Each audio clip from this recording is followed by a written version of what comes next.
So please turn to Proverbs chapter 3. You can download the Bible app for free. So a lot of you have probably read articles, seen stories of celebrities who didn't do so well with the millions that they earned through entertainment or whatever. You know, sometimes it's been lawsuits, sometimes alimony, sometimes, child support. And they were spending money on other things, but they weren't handling stuff that they needed to handle at home, or they were being sued for something. You got stories like Mike Tyson, tons of overspending. Elton John, Rocket Man himself, tons of overspending. And eventually they declare bankruptcy. One of the most famous stories often is MC Hammer. Gave you a little prelude earlier, doing Hammer time up here. MC Hammer, 1991 alone, made $33 million. Uno years. Okay? 1 year, he made $33 million. But an article called him the king of parachute pants and overspending. He had 200 staff members, 200 employees, that were cooking for him and picking out clothes for him and all this stuff. He bought a $30 million mansion, and then he owned not one, but 2 private helicopters. 1 private helicopter has been enough for me. He needed 2, okay? So he really did need to pray just to make it today. That was the thing with MC Hammer. He was so in debt, spending so much money that eventually he filed for bankruptcy in 1996. But here's the thing. A lot of those celebrities learn from their mistakes. A lot of them, if you go and look them up, now have a considerable net worth because they stopped just being insane with their money, and they eventually figured out some money wisdom, and they got some help from someone who could help them with their finances. And so the funny thing is, here's what I learned when I read those stories is this. The answer isn't just, I need to make more money, right? Like a lot of times we're like, man, if I just get a raise, if I get a promotion, if I leave this job, go to another one. Now, none of those things are bad, but the answer isn't just more income. If I just had more income, my financial problems would be solved. You could be tempted to think that, but that is not usually the case. And a lot of times our lives are microcosms of what we laugh at that these celebrities are doing. Anytime you pour a bunch of money onto someone who doesn't have like an understanding of how to do finances, and they struggle with that. That's a weak point for most people. Then it's like, oh man, now I'm just pouring a bunch of money on someone who hasn't learned the character of how to handle finances. And most of us are just microcosms of what those celebrities have struggled with. And so we need wisdom that is radically counterculture to what we see around us and often what we've learned from our family of origin, because a lot of us weren't taught how to handle finances well. So if you go to Proverbs chapter 3, we'll be there in a minute. This series is a 3-week series out of the book of Proverbs called Money Wisdom. Proverbs is considered wisdom literature in the Bible. There are 3 books of wisdom literature in the Bible. Proverbs is one of them. And there's also some more wisdom literature found in the book of Psalms. But Proverbs is what we'll be digging into this week and the next 2 weeks. So for a lot of books, Proverbs is different than a lot of the books in the Bible. It's hard to study because you have to go through, and after chapters like 1 through 9, a lot of the Proverbs are like one hits. Like each verse is a different topic. And so you kind of have to go through and mine out stuff that's on a particular topic and gather them together. And that's what I've been doing for the last few months, is pulling out Proverbs on money, wealth, possessions, and generosity. Now, King Solomon is one of the 3 authors that are named in these collections of Proverbs. And he's really kind of the principal author of the book of Proverbs. And he was a king in Israel. And in 1 Kings 3, King Solomon prays to God and he asks God this. He says this, "Give your servant a discerning heart to govern your people and to distinguish between right and wrong." Now, here's what's interesting about that prayer. Solomon, as the king of Israel, already had God's law, the Pentateuch, which is the first 5 books of the Bible that's called the law. He already had that, so he had the 10 commandments and a lot of the do's and don'ts morally and all that kind of stuff. So why is he praying for a heart to discern right from wrong? He already has the law of God. So here's the answer, is that wisdom, what we find, for instance, in the book of Proverbs, wisdom is much more than being moral and good and law-abiding. It's much more than that. It's knowing the right thing to do, the right course of action to take, the right choice to make in the great majority of life situations that the rules don't speak to necessarily. And so the main filter for human behavior held up by the book of Proverbs is this question: is it wise or is it foolish? Is it wisdom or is it folly? It may be legal, but is it wise?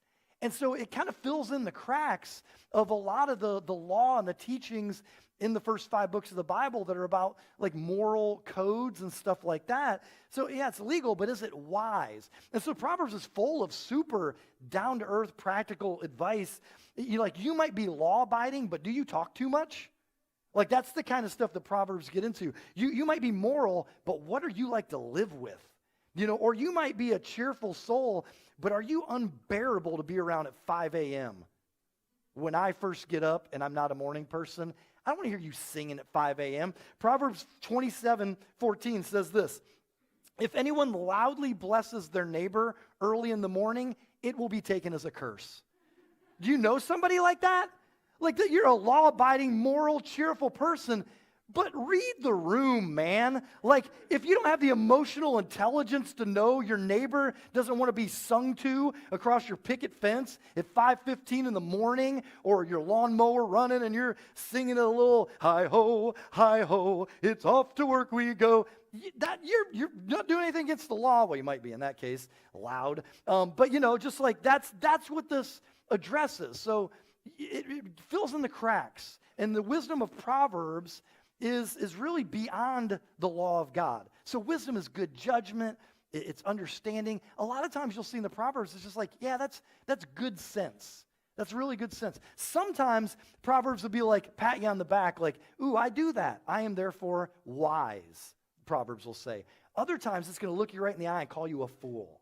And so it hurts sometimes to read Proverbs because you're like, I don't really like doing that. That sounds like discipline that I don't want to go through. And the scriptures look at you, you're like, but that's foolish. You're a fool if you live this way. And so one of the areas that you will have a mess of a life if you only follow the rules and don't have wisdom is the area of money. And when it comes to finances, money, wealth, possessions, people who only look to the rules, who only avoid doing what's illegal when it comes to finances or against the rules, are going to be destructively unwise in their financial lives.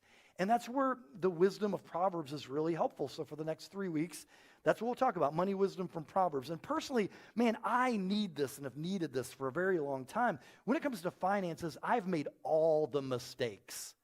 All of them, okay? Living in denial about money, not wanting to know where our money's going and all that kind of, like, I just don't want to know. That just is going to be a mess, and I'm going to have to do stuff to fix it. I just don't want to know. But money wisdom has changed my life, has improved me and Shannon's marriage. I mean, it's decreased my stress level exponentially to apply money wisdom from God. And so this week is going to be kind of a flyover 5 Proverbs. It's going to give us some basic Proverbs for your financial life. And then next week, we're getting into the next 2 weeks, kind of some Proverbs that to me anyways are really fresh, like the first time I've done deep dives into some of those Proverbs. So let's start with the first one, Proverbs for your finances, Proverbs for your face. All right, number 1, prioritize giving. Prioritizing giving. Proverbs 3 says, honor the Lord with your wealth, with the first fruits of all your crops. Then your barns will be filled to overflowing, and your vats will brim over with new wine. So it mentions 2 things here. One is your wealth. That's just everything that you have. You might be like, I'm not wealthy, okay? Well, this is all that you have. It's all your assets, all your money, all your possessions, it's all your capital. It's everything you have. Okay, so we get what wealth is. What is that church word? Like, what's this Bible jargon? First fruits. Well, first fruits, it was really the first share of crop or the first of the livestock, in farming language. And so the first share of the crop that would come in, you would first give to God as your first fruits offering. And that was the first share of the crop. You would give that to him. The firstborn of every cattle would be given in honor to honor God with your assets and your finances, would be given to God, or your first fruits from your grapevines, that you would make wine from, or from your orchards. So first represented best. okay? It wasn't just chronologically. First always represented best. Now that's going to make some middle children feel a little inadequate, or whatever, because we're talking about the firstborn of livestock or whatever, the third and fourth kids, like, hey, sorry. It was a representation in Israel that first just meant I'm giving my best to God. Make sure it doesn't have any defects, and it has great value, and I give it to God to acknowledge that God is the giver of all things. And so God got the first fruits, not a later share, not the leftovers. People that wanted to honor God with their finances were like, God, we know this comes from you, so we give it to you first. So generosity to God comes first. That means prioritizing your giving. It means, sometimes we say during our offering moments in the middle of the service, it's the theology of first, that I begin with generosity. And man, that represents a compound of honoring God through reverent homage, through gratitude, just saying again, I know all of this stuff that I have comes from you, God, so I give you back a portion of it to acknowledge that all of this is yours and I'm just managing it. And also trust.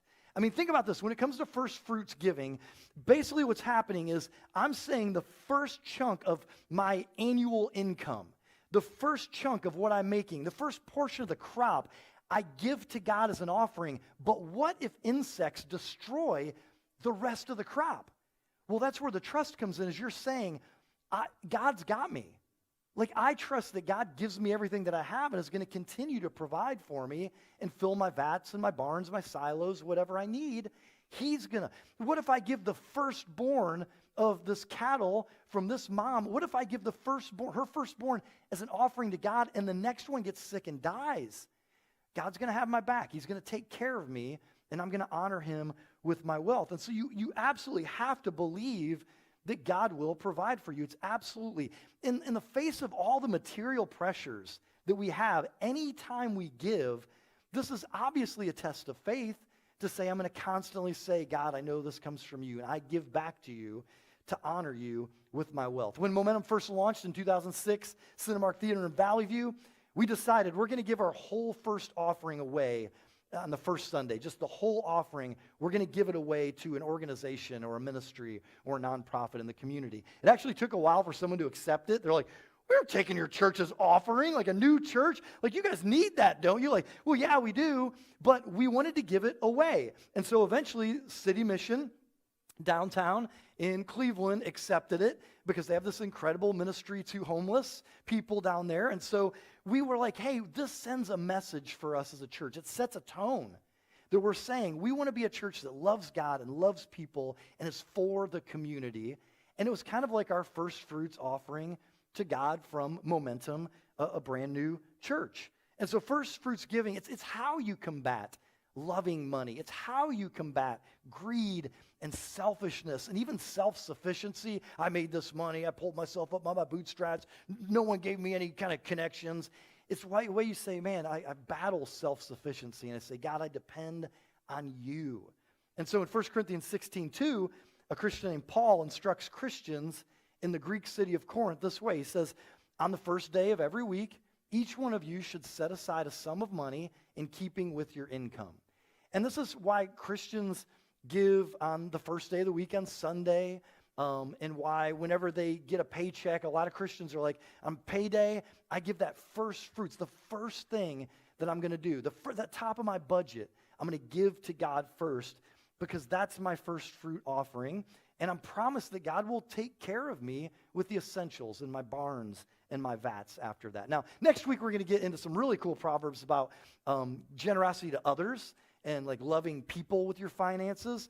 But for this week, we're going to go on to number 2, which is pay close attention to your finances. So Proverbs 27:23 says, be sure you know the condition of your flocks. Give careful attention to your herds. Now notice that's a microcosm making a wider point, because this says, for riches do not endure forever. And so if you're a farm, your flocks, your fields, your farm, very important it needs careful, constant attention. And so you have to constantly pay attention. And when it says know the condition of your flocks, literally the Hebrew there is to know well the faces of your flock. Meaning, when you see the face of your sheep, for instance, it reflects the being of the whole person. Are they healthy?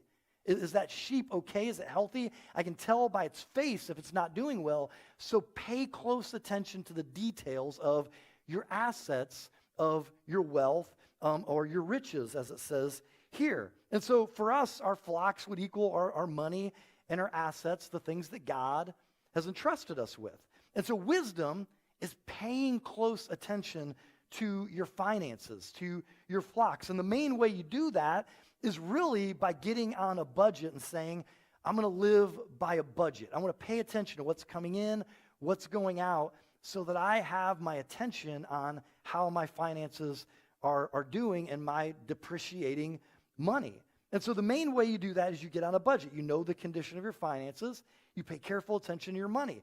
Most of us in this room don't want to do that. We are not wired that way. There's a few spreadsheet geeks in the crowd who are like, oh, yes, this is so fun, and they tape up the center, and they're, oh, man, this is great. I've become that kind of nerd, but it took a long time, and now I love that kind of stuff. But budgeting is wisdom. It really is such good sense to know the condition of your flock. There's a Christian author, leadership expert, John Maxwell, who says, a budget is telling your money where to go instead of wondering where it went. Now, for years, I went to Starbucks every day, and I wondered where my money went. Okay? Now, that's what I show you. You can like Starbucks. That's totally fine. But I eventually realized, like, holy cow, does that add up? That is so much money. I mean, 31 times a month? That is a lot of money. Like, wow. And so eventually I was like, I need discipline in my life. So I went to Dunkin' Donuts every day. And then I was like, for Father's Day, can I get a coffee maker at home? And I just kept getting cheaper and cheaper, all right? But I was like, man, I need to know the condition. I need to pay attention, or I'm just going to wonder where that money went. I'm going to wonder, like, why are things not going the way I expected them to go financially? And so that's what you have to do. You have to pay close attention. Now, stats say that roughly 25% of American families operate on a budget. And then there's another kind of like 50% who say that they want to budget, but they never get around to it. I was in that category for a very long time. I just would rather live in denial, not know what's going on, not have to worry about it, but therefore it caused a lot of other anxiety. Like, I don't know what's going on with my flocks, And so 25% do this, 50% have the intentions of doing it, but often just don't get around to it because it's going to take work and discipline and attention. And most people aren't great at creating a budget. My son Zion is 18 years old, and when he was 16, he created his first budget, and I was super proud of him. I was like, and ever since that time, in that era especially, he's been really interested in learning about personal finances and preparing for the future and that kind of stuff. But he had to just keep tweaking that budget. Everyone does at any stage of life. You create a budget, but then it takes a while. It takes a few months to keep tweaking it until it is the budget that you need that you can use basically year-round. And so for him, his first line, he'd given me permission to tell you this, is tithe. That's money to God. You might call it your first fruits tithe. So Zion, tithe means tenth. And so he gives a tenth right off the top as his first fruits offering to God. And so that's what he does. Then the next thing is his emergency fund. And that's not something he puts money into every month. It's something that you build up to an amount that you decide is the right amount for your emergency fund. And then it sits there until an emergency happens, and it needs to be replenished. And then he has a line for car savings and insurance. He has one for college savings. Praise the Lord. He has one for personal spending. Zion would be the first to tell you, man, I have to learn, the hardest thing for me is to enjoy my money. He would give and save it all day, but he has to learn to spend some on himself. So he actually made a line item for personal spending so that he can remember to enjoy his money. Others of us are like, I just want to enjoy it all, Zion's like, I don't even know whose child this is, He's like, I'm the exact opposite. Then he has one that's called just social. And I love this because really this is, when you get down to it, his love people fund. This is what he uses to buy gifts for people, birthdays, Christmas, whatever. And every once in a while, I think he says he's in it once, to go out to eat with his friends. And so that's his social budget. But he knows next year when he's in college, it's going to be a complete overhaul that his budget's going to go through because his life's going to look different. And his dad's going to be home weeping because I'm close to an empty nester with my wife. You know, like, oh, our son left. I love him so much. He's gone all the way down in Akron or wherever, you know.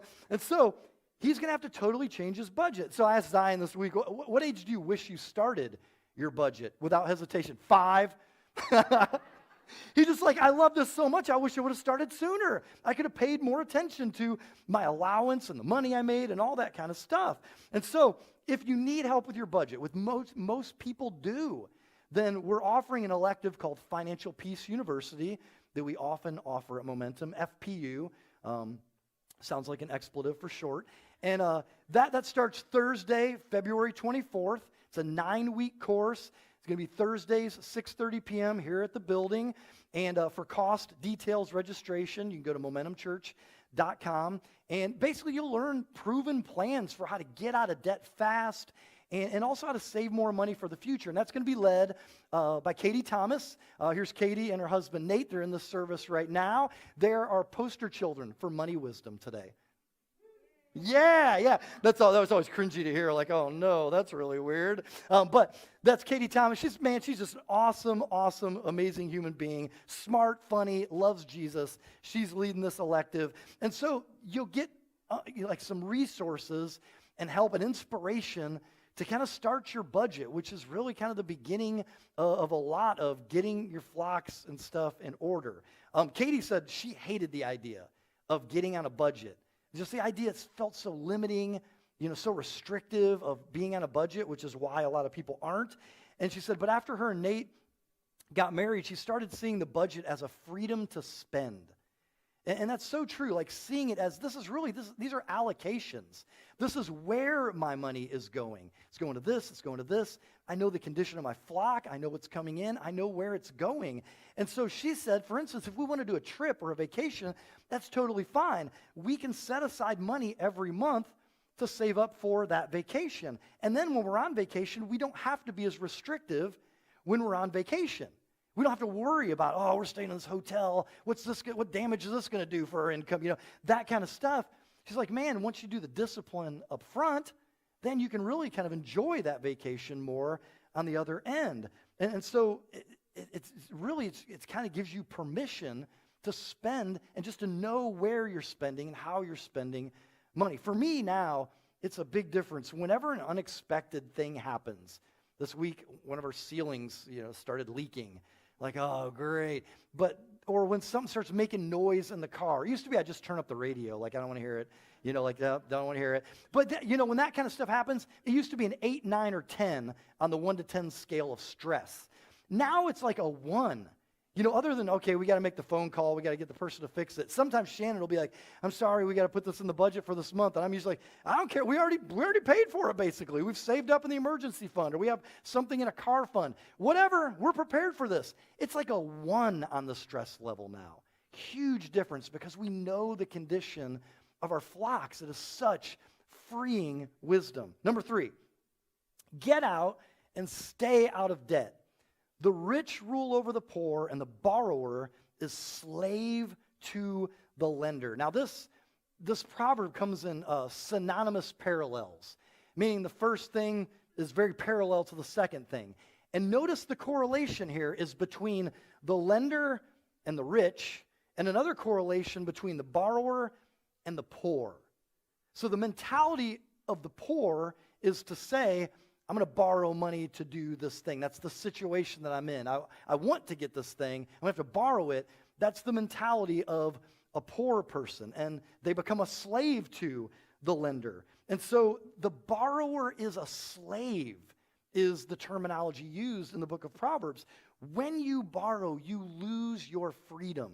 You're a subject who's responsible to a master.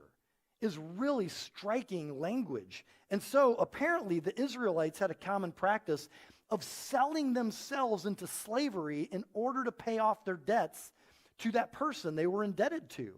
And there's a Bible scholar named Alan P. Ross who writes this. He said, it's not considerably different from the modern debtor who is working to pay off bills. I mean, you feel that weight, right? Like when you're trying to get out from under credit card debt or a student loan or whatever it is, you just feel this weight of, I'm providing for necessities and I'm chipping away at this debt. Because you're a slave with a master and your money is going to that master. When I was in college, I went to a spring break trip, MTV spring break at Daytona Beach. I told a story about this a few weeks ago. But when I got down there, I'll never forget listening to a bunch of musical artists and rappers who had all filed bankruptcy.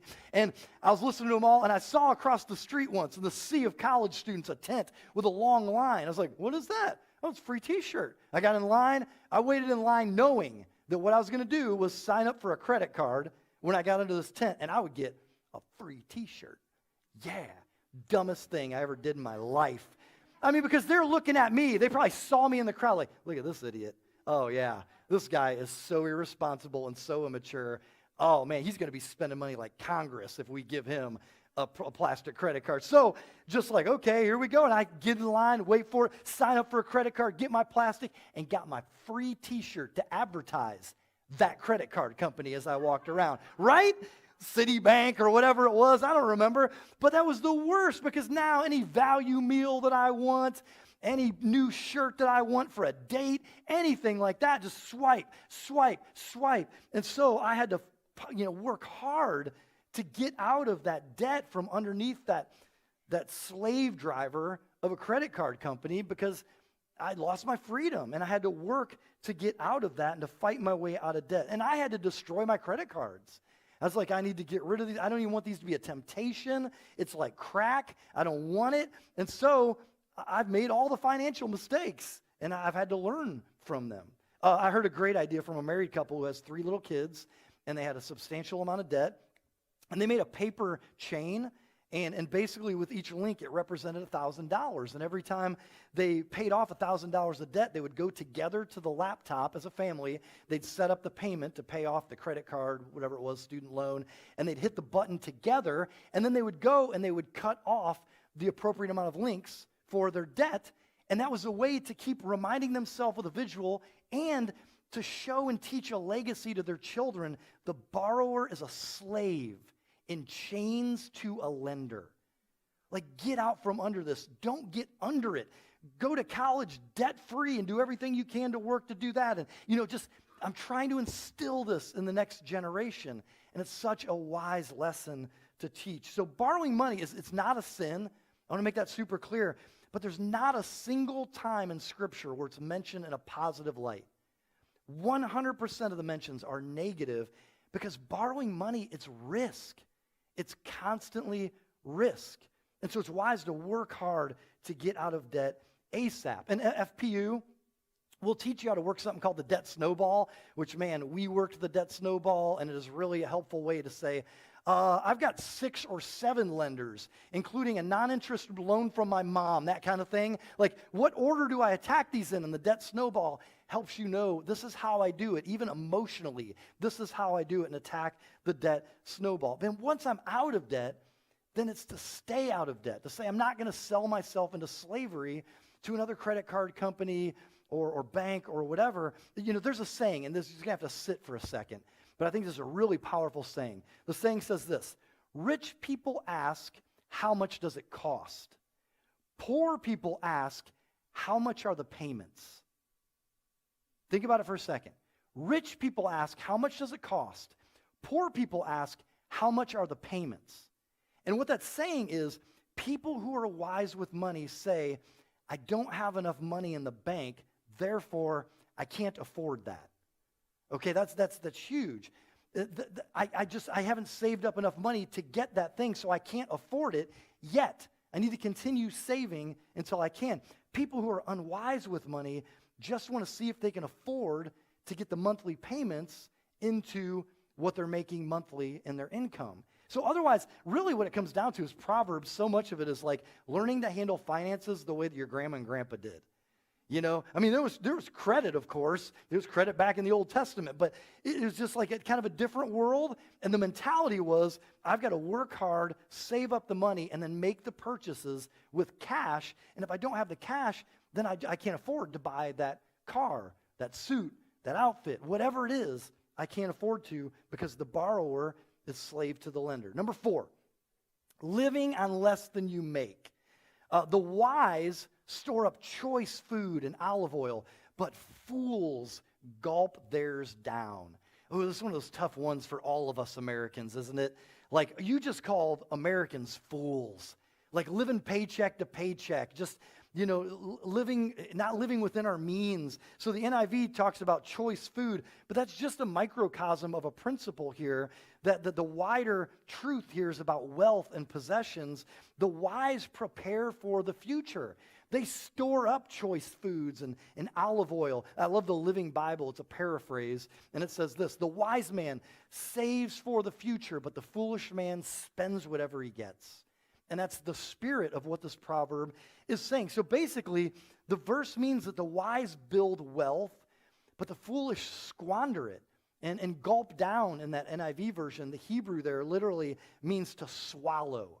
Like, they swallow all of their resources. So the fool, just month to month or paycheck to paycheck, just keeps letting it slip through their fingers. It just keeps slipping through their fingers, and they never create an environment to live, not live beyond their means, to live within their means. I heard about a story, true story, about a big heavy-set Texas good old boy who sat down, was trying to figure out stuff to get prepared for retirement, and he sat down with a finance coach, and the finance coach started going over his finances with him and where the money was going and how much was coming in.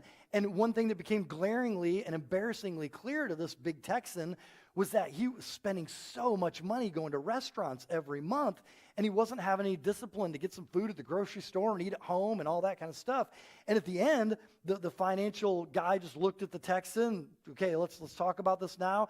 And the big Texan looked at him and said, well, all these years I've been wondering where my retirement went, and now I know. I ate it. And then he busted out laughing, and the coach was very thankful for that. He's like, whew, okay, he's taking this well, because it's glaring what's happening here. And what the Texan was saying is, he was saying, man, I realize, I'm seeing it now in front of me, my foolishness. Like, I'm just, as it's coming in, I'm just spending it. I'm saying I can afford to go out to that restaurant because I made this money this month, and at the end of the month, it's all gone again. And so the wise practice conservation. But what it's saying about the foolish person is, the foolish person is a consummate consumer, just constantly consuming whatever is coming in. And so a fool never defeats his or her desire for instant gratification. I mean, all of us, most of us, personality-wise, once we get out of high school, college, or whatever, we have this danger of becoming perpetual adolescents. Right? We just keep wanting what we want, and we want it now. We're so used to getting it, and okay, I want it now, I want to have it. And so we have to learn, how to conquer the impulses of instant gratification. Like, how many of you know personally, for you, how many of you, a round of applause, know the pleasure center of your brain lights up when you get to purchase something? I'm definitely on that list. Okay? There's some people who aren't. There's some people who aren't. It pains them to have to purchase something. Zion, my son, might be in that list, of like, I don't want to buy anything. I want to save and give and all that stuff. But yeah, it could be shoes and Zappos. It could be books and Amazon. It could be for some of you, it's Crate and Barrel. For some of you, it's Cracker Barrel. Okay? It's different for everybody. For me, it's some nice jewelry on QVC. I just like a string of nice pearls, okay? It's just different for different people. But wisdom and maturity is to say, I need the ability to delay gratification. And what that means is what Katie talked about earlier, is the idea, I'm going to schedule the pain first.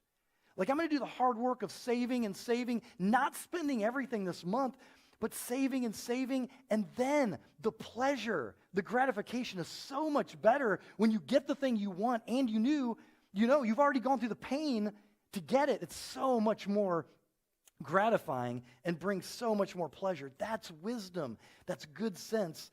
And that's maturity that most of us always have to learn at some point. Man, I got to put some work into that. Wisdom is living within your means and having margin left over. Stanley Thomas wrote a famous book back in 1996 called Millionaires Next Door. And later he wrote a follow-up book that I just love the title. And the title is just this: Stop Acting Rich. Like, there's so many people who are like, I'm just a regular person, but you're acting rich. You're saying yes to yourself. for everything that you want. Treat yourself. It's just always going and getting it, getting taken care of all the time in the ways that you want to. Dave Ramsey calls this acting your wage. To live within your means is acting your wage. Start acting your wage and not living beyond your means. Nate and Katie Thomas, they talked about how, just once you hit your 20s, get out of college, for instance, there's all this expectation to have a nice car, a nice house, nice furnishings. And Katie basically said, everything your parents have now, that's what the pressure is, to have everything that your parents have now, but they've worked 50 years to get. They've gotten to the point where they have a nice car, a nice home, and the things they have. Maybe they have Starbucks frequently, but they've gotten to the point where they've earned that and saved and put themselves maybe in a position to do that. But man, once you get out of college, there's this temptation. I need nice things, all of them now, and to just start borrowing and borrowing and borrowing. And Katie said at times she felt the stigma of not having those nice things because they were trying to get out of debt and they were trying to save money and invest and all that. And she said at times it really hit me like, I want nice things. I mean, all of us, if you go through that process, man, I want to have what they have. I want nice things. But then she says, now I look back on that and I say, we were fine. I was just being dramatic. But that's how it feels. You're like, I want nice things, but prudence and wisdom says, I'm going to wait and I'm going to schedule the pain first and build up toward having those nice things one at a time. So what's the remedy for overspending? What's the remedy for consumerism? It's asking God for contentment. That's one of the things, is asking God for contentment.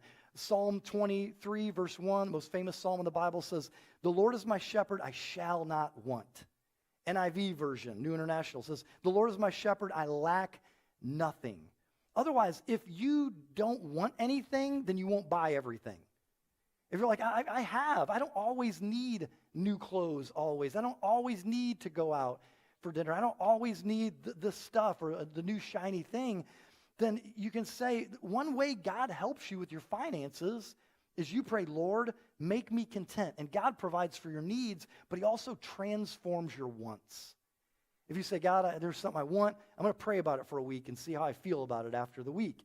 You might be like, I want that, and I'm going to save for it. Sometimes after a week, you're like, I don't even think I want that anymore. I don't even think I need it. And that's a way to delay the gratification.